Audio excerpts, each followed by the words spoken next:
नमो अरिहन्ताणं नमो सिद्धाणं नमो आयर्याणं नमो वज्रायाणं नमो लोये सौवसाहूणम् गुणानां विस्तरं वक्ष्ये स्वभावानां तथैव च पर्यायाणां विशेषेण नत्वा वीरं जिनेश्वरम्। पंच परमेष्टि भगवान की जय। देवादिदेव श्री 1008 ऋषभदेव भगवान की जय। परम पूज्य आचार्य प्रवर श्री देवसेन महाराज की जय। परम पूज्य आचार्य प्रवर श्री विद्यासागर जी महाराज की जय। द्वादशांग जिनवाणी माता की जय। आलाप पद्धति के स्वाध्याय माला में हम लोगों ने लक्षण के विषय में चर्चा की थी।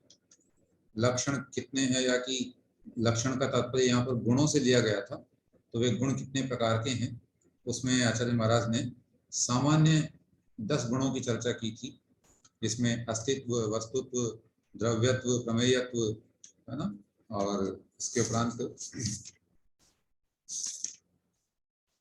अदुर्लभत्व और प्रदेशत्व, साथ ही साथ जो है चेतनत्व, अचेतनत्व और मूलतित्व तथा अमूलतित्व, मूलतत्व और अमूलतत्व, ये 10 गुणों की चर्चा हमने की थी। इनकी परिभाषा भी यथासंभव हमने जान ली थी। अब उसके आगे जो है हम लोग यहाँ से पढ़ेंगे। यद्यपि कक्षा को कुछ समय अधिक हो गया है, इस वजह से निरंतर नहीं होने की वजह से हो सकता है आपको याद न रहा हो, तथापि रिवीजन के दृष्टि से एक बार उन 10 गुणों का हम प्रश्नोत्तर करते हैं। यहाँ पर प्रश्न है, अस्तित्व किसे कहते हैं?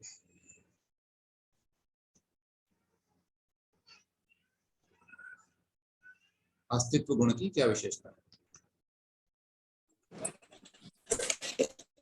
स्वभाव से नहीं होना अस्तित्व है। मूल स्वभाव होता है। हाँ, पूरे स्वभाव कितने होने पाए उसे अस्तित्व कहते हैं। ठीक बात है। तो मूल स्वभाव का बने रहना ये वस्तु का अस्तित्व गुण है, और ये प्रत्येक द्रव्य में पाया जाता है, इसलिए ये सामान्य गुण है। वस्तुत्व किसे कहते हैं? वस्तु के भाव को, सामान्य गुण को। गोली दूध ऊपर देगा। वस्तु के अंदर हमको ध्यान रखना है, 2 बातें होती है, सामान्य विशेषात्मक। जो सामान्य और विशेष दोनों हो उसे वस्तु कहते हैं, ठीक है ना। तो सामान्य विशेषता से जो युक्त है या सहित है वह वस्तु है, और वस्तु के इस भाव को ही वस्तुत्व कहते हैं। और चूंकि प्रत्येक द्रव्य जो है वो अपने आप एक वस्तु भी है, क्योंकि प्रत्येक द्रव्य में सामान्यपना और विशेषपना दोनों ही पाए जाते हैं।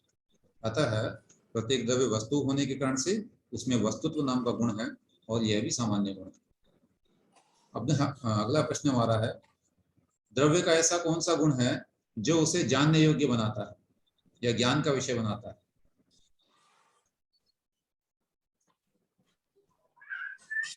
सामान्य नहीं, प्रमेयत्व है ना। प्रमेय गुण जो है जानने योग्य वस्तु को कहते हैं। तो प्रमेय का मतलब होता है जो जानने योग्य है उसे प्रमेय कहते हैं, और यही गुण जो है वस्तु को जानने योग्य या ज्ञान का विषय बनाता है, इसलिए ये प्रमेयत्व कहलाता है। अस्तु, इस विषय को आप लोग एक बार पुनः देखिएगा, जिनके पास ग्रंथ अभी नहीं पहुंचे हैं, यद्यपि शायद अभी नहीं पहुंचे, आज फोन भी नहीं उठा पाया उन्होंने, अभी और बात करेंगे उससे। और पीडीएफ आपके पास है ग्रंथ, उसमें पीडीएफ ग्रुप में, वहां से भी आप देख सकते हैं। आइए अब हम आगे बढ़ेंगे इससे।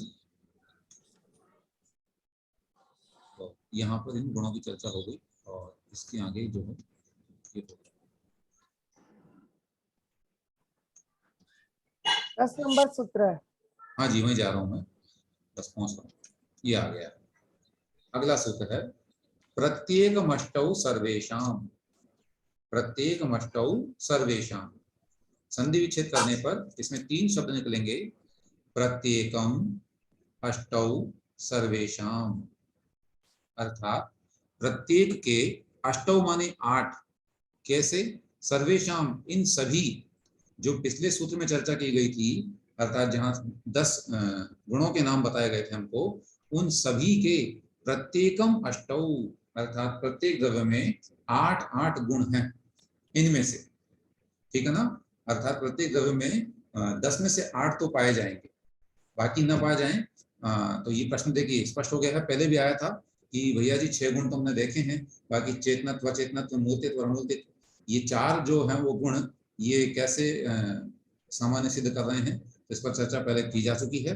बाकी आचार्य महाराज ने यहाँ पर कह दिया है कि सर्वेशाम, सभी द्रव्यों में, इनमें से प्रत्येकम अष्टौ, अर्थात प्रत्येक द्रव्य में 8 गुण पाए जाएंगे। कौन से पाए जाएंगे वो भी चर्चा करते हैं। देखें सूत्रार्थ, इन 10 सामान्य गुणों में से प्रत्येक द्रव्य में 8 गुण हैं और 2 गुण नहीं है। अभी 2 गुण नहीं है, ये कैसे निकाला? इसको बोलते हैं पारिशेषण न्याय। पारिशेष न्याय का मतलब होता है जब वक्तव्य का या किसी तथ्य का जो है एक कथन करके और दूसरे की जानकारी हो जाना। जब कह दिया कि 8 गुण है, इसका मतलब शेष 2 गुण उस द्रव्य में नहीं पाए जाए। चलिए देखते हैं कैसे। तो प्रत्येक द्रव्य को बता रहे हैं। नंबर 1, जीव द्रव्य में अचेतनत्व और मूर्तत्व, ये 2 गुण नहीं है। स्पष्ट है बिल्कुल। जीव तो चूंकि चेतन है तो उसमें अचेतनपना नहीं पाया जाएगा, और चूंकि वह रूपी नहीं है इसलिए वो मूर्तिक नहीं कहलाएगा, तो मूर्तत्व भी उसमें नहीं पाया जाएगा। उद्गल द्रव्य में चेतनत्व और अमूर्तत्व, ये 2 गुण नहीं है। क्लियर होगा बिल्कुल। उद्गल जो है वो अचेतन है, साथ ही वो मूर्तिक है, रूपी है, इसलिए ये 2 गुण उसमें नहीं होंगे, चेतनत्व और अमूर्तत्व। आगे जो बचे धर्म, अधर्म, आकाश और काल, इन 4 द्रव्यों में न तो चेतनपना है और न मूर्तिकपना है। ध्यान रखना, अपने को खुद लगा लेना है बुद्धि से, ऐसा रटने की आवश्यकता नहीं। इसको प्रश्न आता भी है या हमको जानकारी भी करनी है कि 10 गुणों में से कौन से द्रव्य में कौन से गुण पाए जाएंगे, तो आप स्वयं सोच सकते हैं। बाद के जो 4 गुण हैं, चेतन, अचेतन, मूर्तत्व और अमूर्तत्व, ये किस में पाया जाएगा? सिंपल सी बात है, चेतन जो है वो जीव द्रव्य में पाया जाएगा, शेष 5 में नहीं पाया जाएगा। अचेतन वो जीव के अलावा 5 में पाया जाएगा, ठीक है ना। बाकी सब अचेतन है कैसे, तो उनमें चेतनापन नहीं पाया जाएगा। तो इस तरह से लगा लेंगे हम लोग कि कौन से द्रव्य में कौन सा पाया जाता है, तो इसको अलग से ऐसे रटने की आवश्यकता नहीं है। और उसके लक्षणों से हमें पता ही है कि किन किन द्रव्यों में कौन कौन से गुण नहीं होते। इस प्रकार 2 गुणों को छोड़कर प्रत्येक द्रव्य में 8 गुण होते हैं। जीव में, अब यहाँ स्पष्ट कर दिया उन्होंने और भी खुलासा कर दिया है, जीव में अस्तित्व, वस्तुत्व, द्रव्यत्व, प्रमेयत्व, अगुरु लघुत्व, प्रदेशत्व, ये 6 तो सामान्य मिलना ही मिलना है। फिर चेतनत्व और अमूर्तत्व, ये 8 गुण है। उद्गल में वही 6 प्लस अचेतन और मूर्तत्व, क्योंकि वो अचेतन है और मूर्तिक होता है, इसलिए ये होकर के 8 हो जाएंगे। फिर है धर्म, अधर्म, आकाश, काल, इन 4 द्रव्यों में अस्तित्व, वस्तुत्व, द्रव्यत्व, प्रमेयत्व, अगुरु लघुत्व, प्रदेशत्व, अचेतनत्व और अमूर्तत्व, ये 8 गुण होते हैं। ठीक है।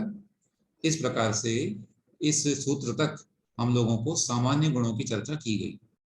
ये गुण ऐसे थे जो प्रत्येक द्रव्य में पाए जाने के कारण सामान्य कहलाते थे। अब यहाँ से प्रत्येक द्रव्य के विशेष गुणों की बात की जाएगी। विशेष गुण उसे कहते हैं जो द्रव्य विशेष में पाया जाता है, माने पर्टिकुलर द्रव्य में पाया जाएगा, बाकी अन्य द्रव्यों में नहीं पाया जाएगा, वो विशेष गुण कहलाएगा। फॉर एग्जाम्पल हम कह सकते हैं चेतनपना जीव द्रव्य का विशेष गुण है, क्योंकि वो अन्य में नहीं पाया जाता। ऐसा चलिए देखते हैं। ज्ञान दर्शन सुख वीर्याणि स्पर्श रसगंध वर्णाः गति हेतुत्वं स्थिति हेतुत्वं अवगाह हेतुत्वं वर्तना हेतुत्वं चेतनत्वम् अचेतनत्वं मूर्तत्वम् अमूर्तत्वं द्रव्याणां षोडश विशेष गुणाः। पुनः पढ़ते हैं। ज्ञान दर्शन सुख वीर्याणि स्पर्श रसगंध वर्णाः गति हेतुत्वं स्थिति हेतुत्वम् अवगाह हेतुत्वं वर्तना हेतुत्वं चेतनत्वम् अचेतनत्वं मूर्तत्वम् अमूर्तत्वं द्रव्याणां षोडश विशेष गुणाः। अंत में लिखा है द्रव्याणाम यानी द्रव्यों के षोडश विशेष गुणाः, 16 विशेष गुण हैं। तो कौन कौन से हैं, मैं संधि विच्छेद भी करता जाऊंगा और आपको अर्थ भी बता रहा हूं। ज्ञान दर्शन सुख वीर्याणि, माने ज्ञान एक गुण है, दर्शन गुण है, सुख गुण है और वीर्याणि माने शक्ति, वीर्य। ये चारों जो है इनमें विभक्ति तोड़ दी है आचार्य ने। यहाँ पर देखिए, ये चारों शब्दों को एक साथ लिया है और फिर अगला शब्द अलग बना दिया है। क्यों बना दिया है? क्योंकि वो अगले द्रव्य के गुण है। माने ज्ञान, दर्शन, सुख और वीर्य ये किसी एक द्रव्य के गुण है। कोई बताएगा आप में से किसके गुण हैं? जीव द्रव्य के। बहुत बढ़िया। तो ये जीव द्रव्य के विशेष गुण हो गए। फिर है स्पर्श, रस, गंध, वर्णाः। ये चार, स्पर्श, रस, ये गंध, पुद्गल के, पुद्गल। हाँ, यहाँ भी विभक्ति तोड़ दी है। इसका मतलब ये चार किसी पर्टिकुलर द्रव्य में पाए जाएंगे और वो हो गया पुद्गल द्रव्य। फिर बना दिया गति हेतुत्वम, ये हो गया है धर्म द्रव्य, धर्म धर्म द्रव्य द्रव्य, का, है ना। और ये इससे ये भी सिद्ध हो रहा है कि वो उसको छोड़ करके अन्य में नहीं पाया जाएगा। फिर देखिए स्थिति हेतुत्वम, यहाँ पर विभक्ति तोड़ दी, ये अधर्म द्रव्य में हो गया, है ना, स्थिति का हेतु होना। फिर है अवगाह हेतुत्वम, माने आकाश देने का निमित्त बना, आकाश द्रव्य, आकाश द्रव्य ना, अवगाह माने स्थान देना, अवकाश देना। फिर है वर्तना हेतुत्वम, काल द्रव्य का, ये काल द्रव्य का। तो ये यहाँ तक बता दिए। फिर आगे चेतनत्वम, यहाँ पर भी विभक्ति तोड़ी है, तो क्योंकि ये केवल जीव द्रव्य में पाया जाता है। फिर है अचेतनत्वम, ये अन्य द्रव्य में पाया जाएगा। मूर्तत्वम, ये पुद्गल में पाया जाएगा। और अमूर्तत्वम जो है वो शेष पांच में पाया जाएगा, पुद्गल को छोड़ करके। इस प्रकार से द्रव्याणाम षोडश विशेष गुणाः, ये द्रव्यों के 16 विशेष गुण हैं। चलिए अब इसका व्याख्यान हम लोग देखते हैं जो पंडित जी ने यहाँ पर लिखा है। सामान्य से हमने समझ लिया है। आपको अगर कोई प्रश्न हो बीच में, एक मिनट आप लोग म्यूट रखें प्लीज। प्रश्न हो तब अनम्यूट करें, अवश्य पूछें। कोई शब्द का उच्चारण करना हो या विभक्ति तोड़नी हो, उसका अर्थ कैसे निकला, वो सब आप पूछ सकते हैं हमसे। देखें विशेष, जिस शक्ति के द्वारा आत्मा पदार्थों को साकार जानता है सो ज्ञान है। मतलब यहाँ पर एक एक द्रव्य की परिभाषा बताई जा रही है, एक एक गुण की। सॉरी, पहला गुण था ज्ञान गुण, जो कि चेतन में पाया जाता है या कि जीव द्रव्य में पाया जाता है।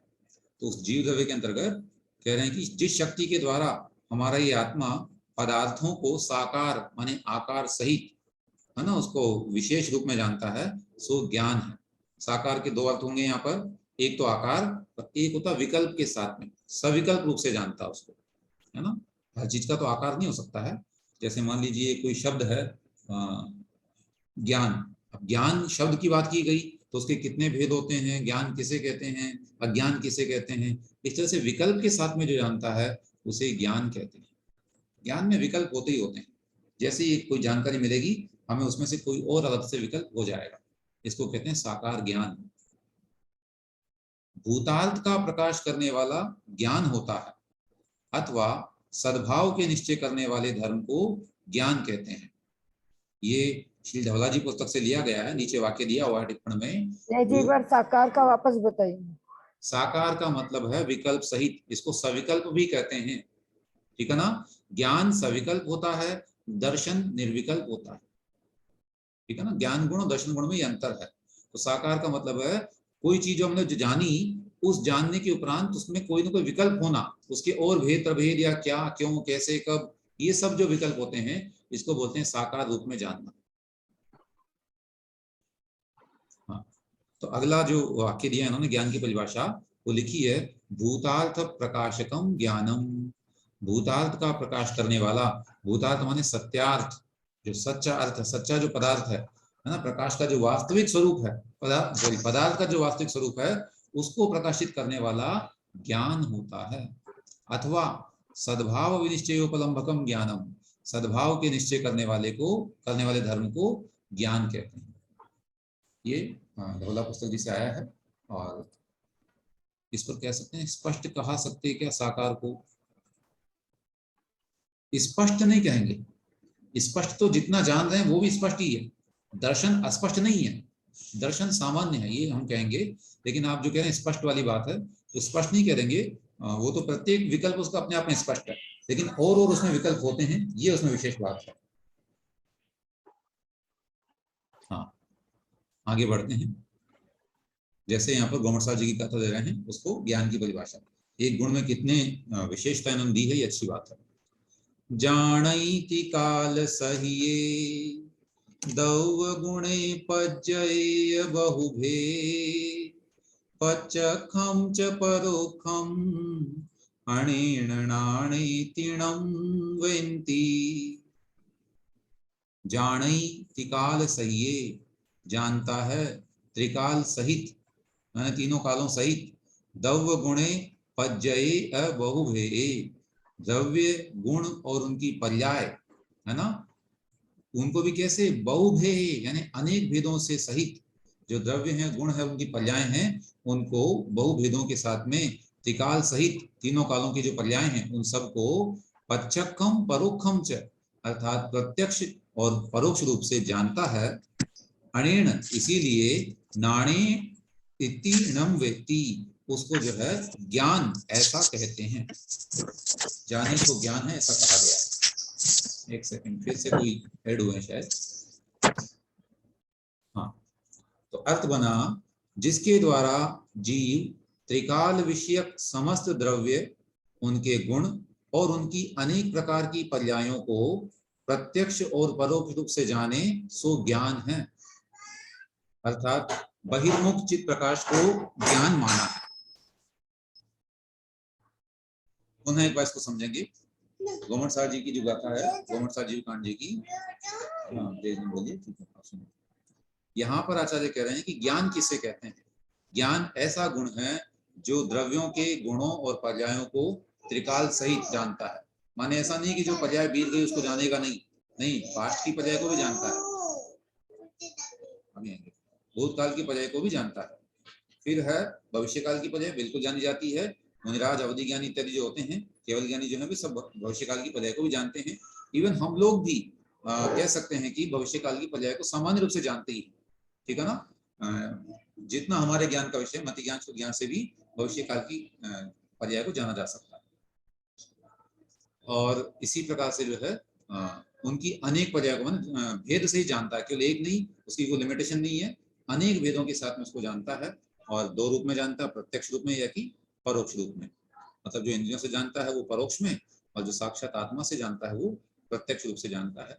ऐसा ये गुण हमारा ज्ञान कहलाता है। तो ये ज्ञान किसका है? जीव द्रव्य का गुण है। जितने लोग यहाँ सुन रहे हैं और जो वक्ता हैं उन सब में ये गुण पाया जाता है। और ये हम लोगों का विशेष गुण है। उद्गल, धर्म, अधर्म, काल और आकाश में ये नहीं पाया जाता है, ये इसकी विशेषता है। और इसी गुण का हमको बहुमान करते हुए और इसी को पाने की चेष्टा करनी है कि ये शुद्ध रूप में हमें मिल जाए, तो फिर अन्य गुणों की क्या कहना। ये सबसे विशेष गुण हमारा है। तो सबसे पहले आचार्य महाराज ने इसको यहाँ पर उपस्थापित किया। और भी यहाँ पर टिप्पण में दिया है, बहिर्मुख चित्त प्रकाश को ज्ञान माना है। ये कहाँ से है, जरा इसका टिप्पण देखते हैं एक सेकंड। हाँ, ये भी धवला पुस्तक जी से लिया गया है। और वहां पर जो है बहिर्मुख चित्त प्रकाश माने ऐसा चैतन्य का प्रकाश जो निरंतर पदार्थों को जानता रहता है, वो चित्त ज्ञान कहलाता है। फिर है अंतर्मुख चित्त दर्शन है। विशेष बात ये कई लोगों को जो है कंफ्यूज कर सकती है। अभी अभी इस पर हम लोगों को कहीं से आया भी था, प्रसंग आया था, वहां पर पूछा था उन्होंने कि ये कैसा परिभाषा दी। अब तक तो हम लोगों ने दर्शन को ये समझा था कि जो सामान्य से अवलोकन करता है उसे हम दर्शन कहते हैं। लेकिन आचार्य वीरसेन स्वामी महाराज लिखते हैं अंतर्मुख चैतन्य, उसका नाम दर्शन है। और वैसे देखा जाए तो दर्शन शास्त्र में अंतर्मुख चेतना की ही बात की जाती है, आत्मा की ही बात की जाती है। जितना दर्शन शास्त्र हो, चाहे वो जैन दर्शन हो, चाहे वो अनेक वैदिक दर्शन, जो जितने भी दर्शन हैं, चारवाक इत्यादि जो भी हैं, वहां दर्शनों में बात किसकी की जाती है? अंतर्मुख चेतना माने आत्मा की बात की जाती है। तो आचार्य महाराज कह रहे हैं दर्शन गुण किसे कहते हैं? अंतर्मुख चित्त को। माने जब हमारा आत्मा के बारे में विचार करता है तो वह दर्शन गुण का धारी हो जाता है। दार्शनिक बन जाता है व्यक्ति जब वो आत्मा के बारे में सोचता है। आगे देखें, और जो आलोकन करता है वह आलोक या आत्मा है, तथा वर्तन अर्थात व्यापार सो वृत्ति है। आलोकन अर्थात आत्मा की वृत्ति को आलोकन वृत्ति या स्वसंवेदन कहते हैं, और वही दर्शन है। समझें इसको भी। यहाँ पर पुनः है जो परिभाषा आती है कि सामान्य अवलोकन या आत्मावलोकन ही दर्शन है। तो कह रहे हैं कि आलोक क्या है? आलोक का मतलब यहाँ पर आत्मा, और आत्मा में प्रवृत्ति करना आत्मा के बारे में विचार करना, मैं कौन हूँ, इस बोध का जागृत हो जाना, यही दर्शन है, यही स्वसंवेदन है, यही आलोकन वृत्ति है। कोई भी नाम दे दो, कुल मिलाकर के जिसको हम कहते हैं ना भेद विज्ञान, वो भी यहाँ पर हम ग्रहण करें। यहाँ पर दर्शन शब्द से लक्ष्य का निर्देश किया है, अथवा प्रकाश वृत्ति दर्शन है, माने प्रकाश ज्ञान है, और उस प्रकाश के लिए जो आत्मा का व्यापार है सो प्रकाश वृत्ति है, और वही दर्शन है। इस तरह से दर्शन की इतनी सारी परिभाषाएं यहाँ पर आ गई है, और अंत में लिख रहे हैं विषय और विषयी के योग्य देश में होने की पूर्वावस्था दर्शन है। चलिए इसको भी समझते हैं। हमारी द्वारा किसी विषय को देखना है, जैसे सामने पुस्तक रखी है, ठीक है, अभी हम लोग क्लास में नहीं लाइव में, अदरवाइज हम उस तरह से देखते इसको। ये आप मुझे देख पा रहे हैं, तो ये स्क्रीन को जो देख पा रहे हैं, स्क्रीन में देखिए, जैसे मैंने आपसे कहा पच्चक्खम लिखा है, ये पच्चक्खम कहाँ लिखा सब देख पा रहे हैं, यहाँ है ना सामने गाथा में लिखा हुआ पच्चक्खम, ठीक। तो मैंने जैसे ही कहा कि पच्चक्खम ये हो गया विषय, ठीक है, इस विषय को हमें पकड़ना है कि पच्चक कहाँ है। तो इस विषय को पकड़ने के लिए हमारी श्रवण इंद्रिय ने कार्य किया, पहले तो मैंने जो कहा आपने सुना सब लोगों ने, फिर हमारी चक्षु इंद्रिय ने कार्य किया। हाँ, तो चक्षु इंद्रिय ने देखा कि पच्चक कहाँ है, यहाँ दिखा उसको, तो उसमें ये आकार इत्यादि दिखा दिया कि प च च च क ख और अम की बिंदी है, ऐसे करके पच्चक आपको दिखाई दिया। चलिए, तो इसमें इन्होंने कहा विषय और विषयी के योग्य देश में होने की पूर्वावस्था दर्शन है। तो जब मैंने आपसे ये कहा कि पच्चक्कम, इस शब्द को हमको जिस रूप में साक्षात करना था, उससे पूर्व जो प्रोसेस हुई, जब हमारी आंखें इस पच्चक पे पड़ी, उससे पहले की जो प्रोसेस हुई उसका नाम दर्शन है, ठीक है ना। और जब पच्चक को देख लिया हमने, वो ज्ञान हो गया। फिर उसको देख करके प्रश्न आया होगा मन में कि इसका मीनिंग क्या होता है, तो ये ज्ञान सविकल्प हो गया, जिसको साकार ज्ञान कहा था ना अभी, वो हो गया। तो यहाँ विषय और विषयी के योग्य देश में होने की पूर्वावस्था दर्शन है, ये भी टिप्पण में लिखा है उन्होंने, और ये कहाँ से आया है, वही धवला जी की पुस्तक से ही ग्रहण किया गया है। तो इस प्रकार से प्रणाम भाई साहब, प्रणाम।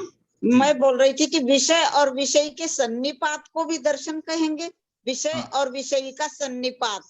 सन्निपात या संपात शब्द आया यहाँ पर, तो उस संपात से पहले की जो अवस्था है, सन्निपात को यानी उसके पहले की अवस्था है। हाँ बिल्कुल, ठीक है ना। सन्निपात का मतलब हो गया कि, या संपात का जो है वो मतलब विषय और विषय मिल गए, लेकिन अभी विषय उसके पूर्व की अवस्था देंगे, उसके पूर्व की अवस्था, उसको दर्शन कहेंगे। जी जी जी जी, जी। अस्तु, जैसा कि गौमठ साजी में आया है, जम सामर्णम गहनम भावाणम नैव कर्तुमायारम अविशेषयोन्यते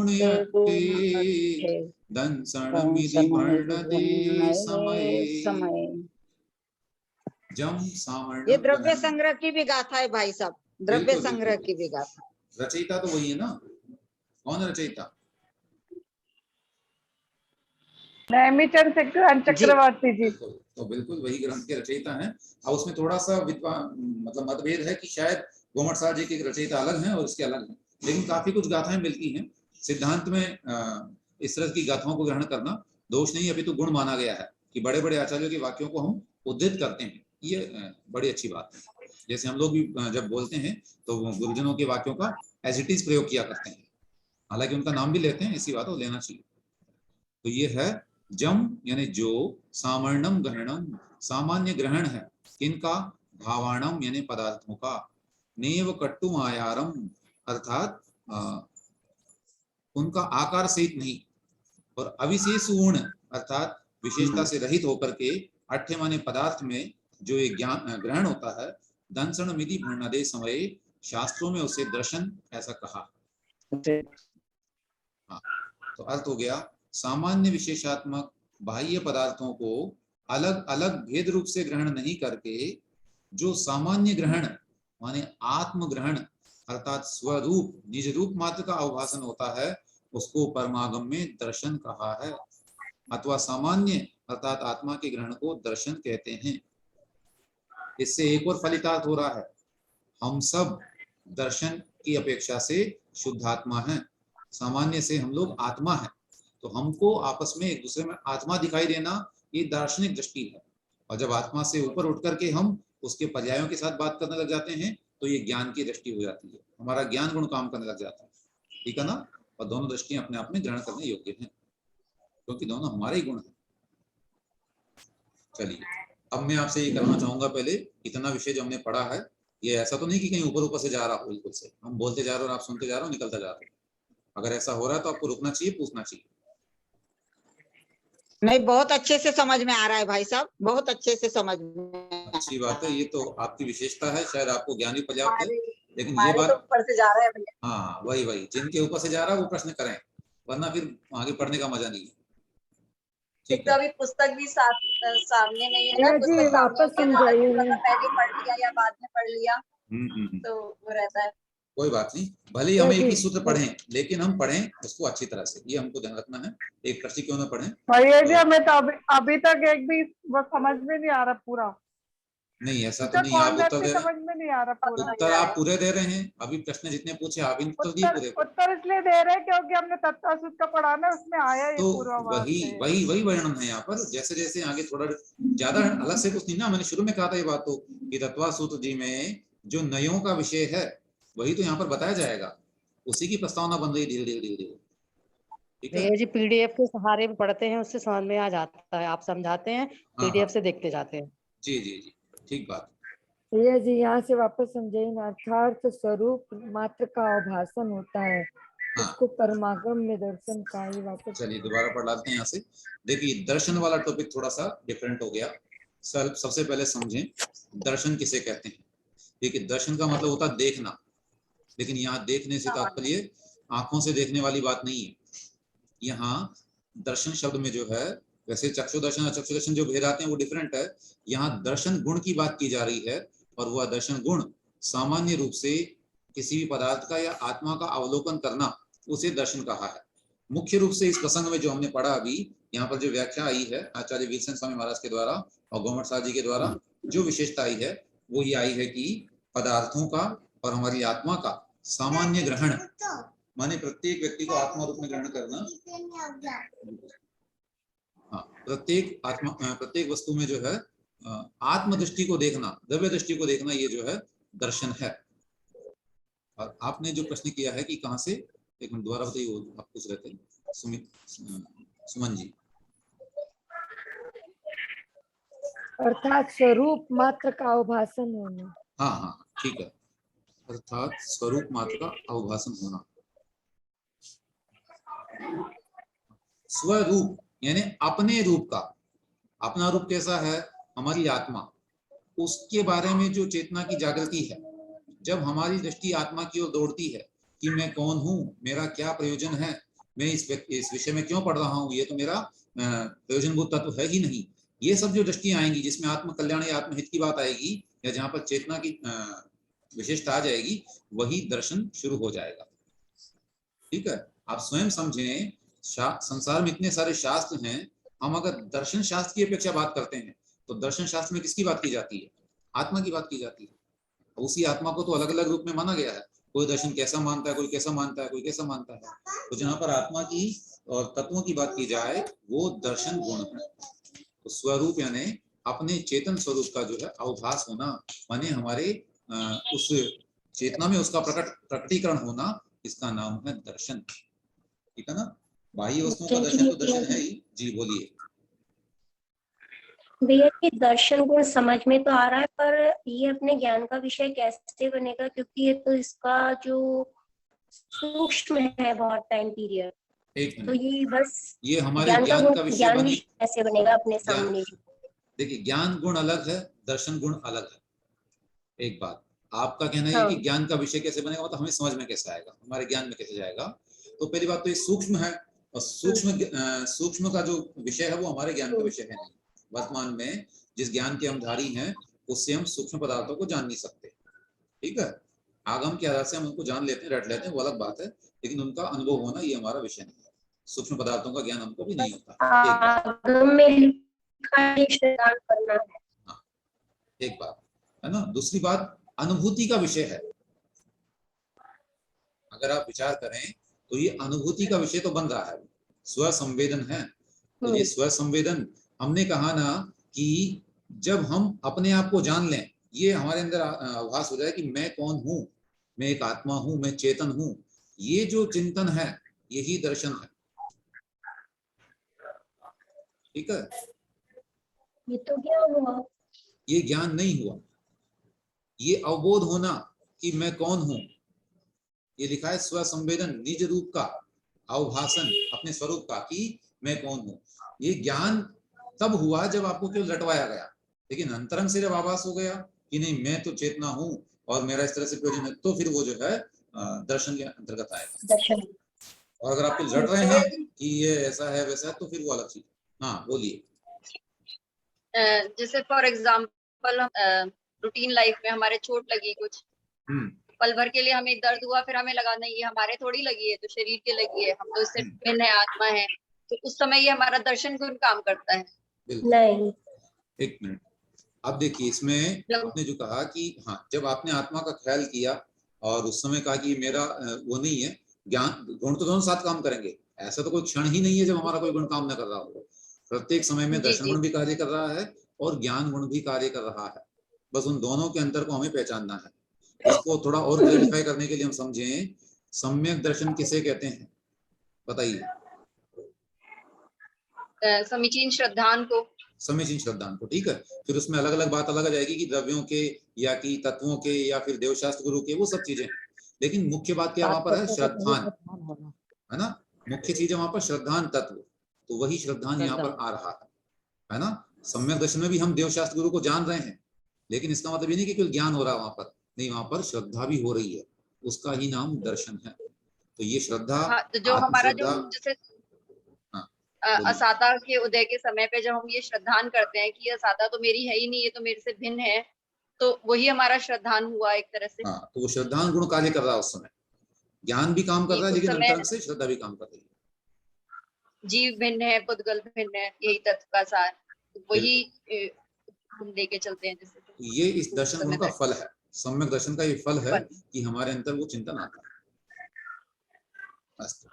तो ये दो गुण आज हमने समझे यहाँ पर, एक ज्ञान गुण और एक दर्शन गुण। इस विषय में आपके कोई प्रश्न हो तो आप कल भी पूछिएगा, हम तो पूछेंगे आपसे, बाकी आपको भी अगर होते हैं तो आप अवश्य पूछिएगा, और फिर शेष हम आगे हम कल बढ़ेंगे। अभी इतना समय नहीं है कि हम तीसरे गुण पर चल पाए, या पढ़ लें, सुख को पढ़ लेते हैं संभवतः, लगता है मुझे अभी 5 मिनट बाकी, देखते हैं इसको। जो स्वाभाविक भावों के आवरण के विनाश होने से आत्मिक शांतरस, अब आप इस नोट कर लीजिए इस समय, अथवा आनंद उत्पन्न होता है, वह सुख है। सुख का लक्षण अनाकुलता है। और भी देखें, स्वभाव अथवा प्रतिघात का अभाव, स्वभाव का जो प्रतिघात है उसका अभाव सो सुख है। मोहनीय कर्म के उदय से इच्छा रूप आकुलता उत्पन्न होती है, सो ही दुख है। और मोहनीय कर्म के नाश होने से आकुलता का भी अभाव हो जाता है और आत्मिक परम आनंद उत्पन्न होता है, वही सुख है। तो इस सुख का जो गुण है वो भी हमारे जीव द्रव्य का गुण है। प्लीज फिर कौन म्यूट कर रहे हैं, अनम्यूट ना करें प्लीज, आप अभी समझ लें पहले। यहाँ पर तीसरा जो गुण है, विशेष गुण जीव द्रव्य मात्र का, अन्य द्रव्य में नहीं पाया जाएगा, उसकी बात की जा रही है सुख की। तो जो स्वाभाविक भावों के आवरण, माने हमारी आत्मा का जो स्वाभाविक स्वरूप है, जो हमारे अंतरंग के नेचुरल जो परिणाम है, परिणामिक जो भाव हैं, स्वाभाविक जो परिणाम है, उनके ऊपर जो आवरण लगा हुआ है कर्मों का, उसके विनाश होने पर जो अंतरंग से शांत रस, आत्मरस या आनंद उत्पन्न होता है, उसका नाम सुख है। ये एक परिभाषा मिली। ये कहाँ मिली? तो इसका भी टिप्पण लिया इन्होंने, लिखा है पंचास्तिकाय जी में, स्वभाव प्रतिकूल्या भाव हेतुकम सौख्यम। ये पंचास्तिकाय की गाथा की टीका में लिखी हुई है। फिर आगे आया है, सुख का लक्षण अनाकुलता है। ये तो आपने पढ़ा ही होगा, बताइएगा कहाँ से पढ़ा है? भाई सब छेड़ाला में आया, आत्म को हित है सुख सो सुख, आकुलता विन कहिए, आकुलता शिव माहिनतात, शिव मगला व्यो चाहिए। बहुत बढ़िया, यही उत्तर की अपेक्षा थी हमको, इतना तो हमने पढ़ा ही है। और छेड़ाला की तीसरी की पहली पंक्ति, बाकी ये अनाकुलत्वैक लक्षणम सौख्यम, ये प्रवचन साहब जी की गाथा 59 में टीका जी में, वहां टीकाकार में लिखा हुआ है। तो अनाकुल होना ही, आकुलता से रहित जो है, उसी का नाम सुख है। और यही वास्तव में संसार अवस्था में भी देखो तो अगर जब आकुलता से रहित होते हैं तो बड़ा आनंद आता है, उसी का नाम सुख है। और ये जब आत्मा के विषय में प्रकट होगा तो क्या नहीं। तो फिर आगे दिया उन्होंने स्वभाव प्रतिघात का अभाव, माने हमारे स्वभाव का जो प्रतिघातक कर्म है उसका अभाव होना ही तो सुख है। ऐसे ही मोहनी कर्म के विषय में कह दिया कि उसके होने से इच्छा रूप आकुलता होती है, सो दुख है, और उसी का अभाव होने पर जब दुख का भी अभाव हो जाएगा तो फिर आत्मिक परमानंद उत्पन्न होगा, वही सुख है। तो इस सुख की अनुभूति भी मात्र जीव द्रव्य में पाई जाती है, शेष द्रव्य में नहीं पाई जाती। इसलिए जीव द्रव्य का विशेष गुण है और इस विशेष गुण की प्राप्ति के लिए हम निरंतर प्रयत्नशील रहते हैं। बस इतना हमारी भूल हो जाती है कि हम संसार के विषयों में सुख मान बैठते हैं, तो ये हमारा मिथ्यात्व या मिथ्या श्रद्धान हो जाता है। और यही अगर हम आत्मा के सुख के विषय में विचार करें और उसके लक्ष्य की ओर बढ़ें तो ये बहुत ही अच्छी बात है। इस मानव पर्याय की बहुत बड़ी उपलब्धि होगी और ऐसी उपलब्धि हम सबको प्राप्त हो, इस मंगल भावना से आज के चर्चा को यहाँ पे विराम देते हैं। ये जिन्वार्थ पढ़ें।